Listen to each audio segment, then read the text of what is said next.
So satsangatve. But where is the time for satsanga? We have enough time for kutsanga, dussanga. Because they excite you, they give you free whiskey, they allow you to dance and all that. So that gives you a lot of excitement. So those things you have got time. Satsanga. Because satsanga means you have to sit cross-legged for some time. In dussanga you don't have to do that. You can put your foot up on the table, facing your counterpart, and you can say anything what comes to your mind. No discipline is necessary. So dussanga, we are naturally gravitating towards the dussanga. Satsanga is like climbing up a hill. It requires some energy to climb up a hill. To fall down the hill requires no energy. So naturally we are gravitating towards dussanga. So one has to, it's like damming a river and turning its stream upward. Satsanga is as difficult as that. So satsangatve, you have to create the habit of meeting good people. Satsangatve. And when you meet good people, the gurus, nissangatvam, then what you cultivate is nissangatvam. Nissangatvam means detachment. They'll tell you, Sonny, this world is a constant flux and change. What is changeless is your own spiritual center. What is changeless is God. God alone can uplift you. Nobody can uplift and integrate you. They'll give you that advice. And they will explain things to you. Like in the Gita, Krishna says, 5 principles, don't worry. You are the immortal self. Don't be afraid of death. Accommodate pain. Keep your mind in balance, etc., etc. The gurus will teach you. When the guru teach you, you develop certain nissangatva. Nissangatva towards the body, towards the world.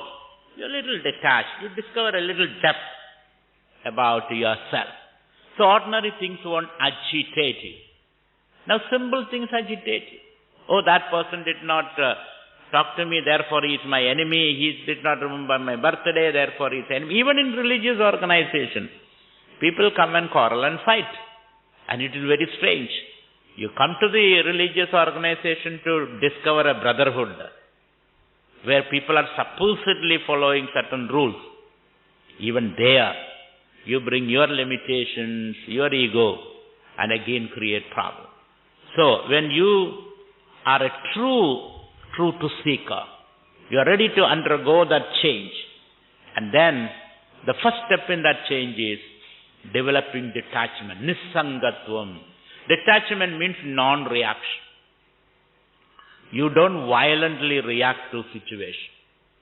You pause for some time. Of course, there is an impulse to violently react, but you don't do that. That ability to pause, to create an inner space. And from that inner space, you are able to design your responses. So that is called nissangatvam, detachment. And that is to be cultivated. And I think in Indian, our tradition, nissangatva has got a great importance, detachment. You must be a little detached before you react. So, satsangatve, nissangatvam. And the basis of nissangatva is, even this will pass away. Everything changes. Nothing is permanent. There is no point in clinging on to things. If the things are taken away, leave it. As somebody said, if somebody asks for your shirt, give him the pant also. Let him go and hang himself. So give him the pant. If you want something, let him take it. Because otherwise he will be constantly around you, bothering you. Give it away. And in giving away, there is a lot of joy. When you give, you will receive also. That's another philosophy. Whatever you give, that alone will stay with you. Whatever you retain, you will lose. That is the spiritual economics. If you want to possess something, the best way to possess is to give it away. If you keep it with you, it's something like people giving gift. All the useless things, there is useless for them. They give it away as gift. And that person will never open it, but he will remember, oh, he has given me some gift. He may not remember it. If you open it, it is an old thing, it is used, and it has holes inside. So all those things are there. But then you give it away, you can retain it. So one philosophy is, if you want to possess, give it away, share. By sharing, you receive. By retaining, you lose. So that kind of a detachment is to be practiced. So satsangatve nissangatvam, a detached attitude towards life. So this detachment is not indifferent. Some people say, I am indifferent, I don't care what happens. That is not detachment. That is one kind of negative reaction. It is not indifferent. It is active participation. But then you don't violently react. Nissangat. And when you cultivate that ability to see the changing aspect of life, everything changes. And there is something in me, a center, which doesn't change, which is the seat, abode of God. Once I discover that, nirmohatvam, you have no delusion about the world. Oh, he will make me happy, he is making me unhappy, I must teach him a lesson. Who does he think he is? These kind of egoistic self-expressions will not be there. Nirmohatvam. And basically nirmohatva means you don't expect happiness from the world, of relationships, people, things, situations. You know that your happiness is within you, it is not outside. And once you discover that, you no more have delusion. You are free from all delusion. Our present delusion is seeking happiness in the world outside. We go to Goa to enjoy the weekend. Don't we do that? Go to Goa. This is a beautiful place, Kerala, but you don't enjoy it. After all, this is my backyard. What is there? So you take a weekend to go to Goa, get the ticket and get into the crowd and fly there and get down there in the airport, take a taxi, go to the seashore. Here also seashores are there, but no, you must go there. Go there and you walk up and down on the seashore and you couldn't see any happiness anywhere. Except some crabs crawling here and there, that's all what you found. And then you walked up and down on the seashore the whole day and sweating and heat. And finally, after 2 days of searching for happiness on the beaches of Goa, you come back weekend, totally weekend you come back. Then you decide, I am not going to go anywhere. But then again you read an ad, you must go to, let's say, Timbuktu for another again happiness. So this way, people are all the time excited. They never learn a lesson. The happiness is within them. That they never learn.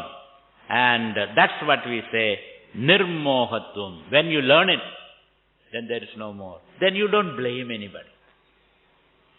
For your unhappiness, you don't blame anybody. Blaming is again because of the delusion. Oh, he made me unhappy. He took it away from me. And he can make me happy. All these kind of false notions all drop away from you. Nirmohatvam.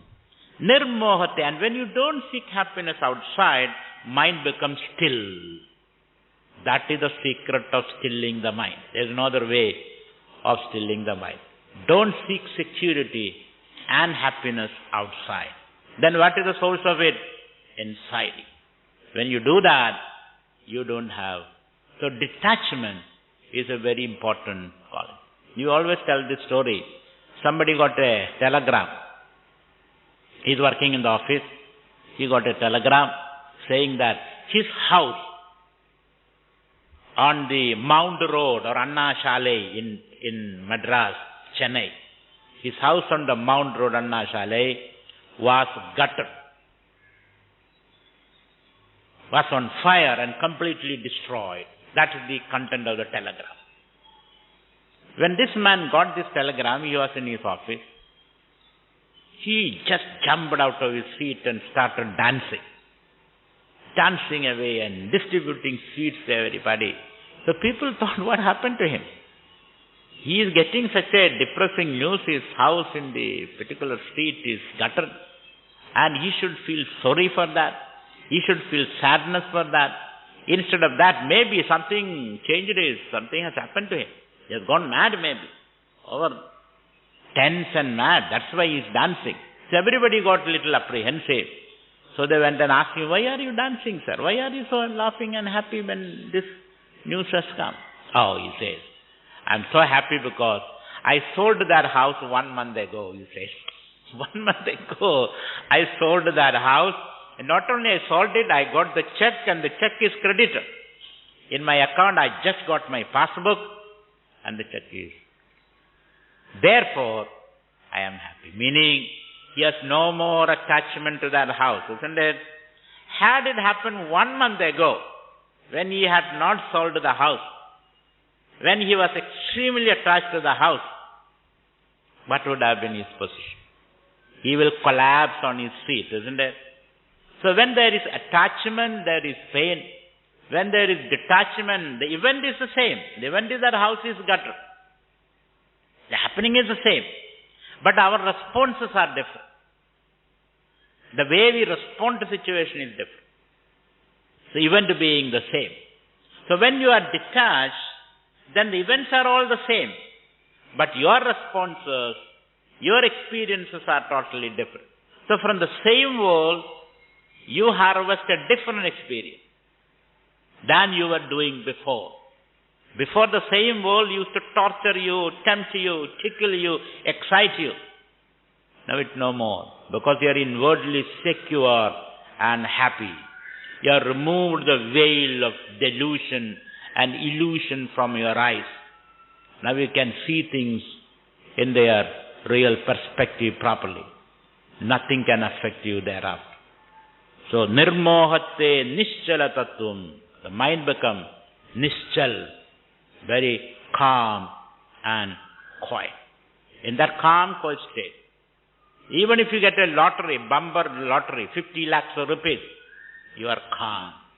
Because you know this 50 lakh is nothing. Immediately insurance people will come. Donation people will come. All the unknown uncles and nephews will come to make claims. So I lost my peace of mind, he knows. It is better had I not received this. So everything has got a flip side. So therefore, you are not going to be overwhelmed by any of such experiences. So nirmohatve nischala tattvam. Your mind becomes still. Nischala tattve jivan mukti. And when the mind is still, you are a living, liberated person. It is the mind which is the cause of bondage. Manayeva manushyana karanam bandhamokshayo. The mind can bind you. The mind can liberate you. And the mind which is nischal, calm, is a liberating mind. The mind which is agitated, disturbed, chanchal, is the cause of bondage and misery. So you can, just by keeping your mind quiet, you can avoid the pressures of the world. Otherwise the world will constantly pressure. So the key is in the mind, not in the world outside. You may change the world, but as long as the mind is dirty and filthy and uncontrolled, that doesn't help you. You keep the mind quiet. It's something like putting the fan off. If you want to put the fan off, what will you do? Will you jump on the fan and stop and catch the blades of the fan and stop it? You don't do that. That will cut your fingers off. Instead of that, you go to the switchboard and identify which is the switch which controls that particular fan, and then switch it off. A very simple work. And so once you control the switchboard, you control all the fans and the electric utilities in this hall. Similarly, if you control your mind, you will be able to see the world in a much better color and much better perspective. So, nirmohatve, nischala tattve, when the mind is still, jivan mukti, you are jivan neva, living, mukti, liberated.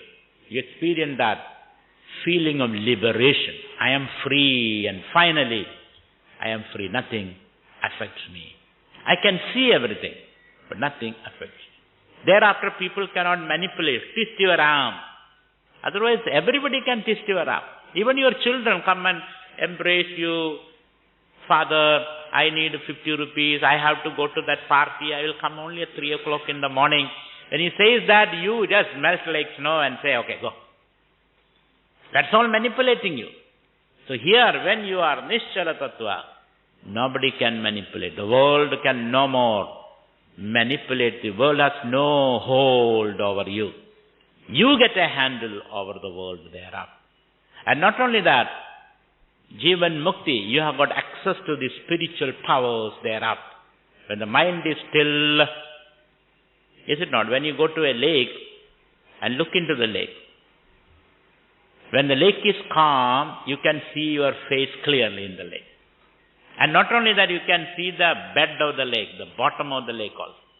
When the waters are disturbed, neither can you see your face in it, nor can you see the bed of the bottom of the lake can you see, because the waters are disturbed. And hence, one has to still the mind. By stilling the mind, you can see the world properly. You can see your own self also properly. In that still, calm pool of mind, everything will be reflected properly. Otherwise, things will not work.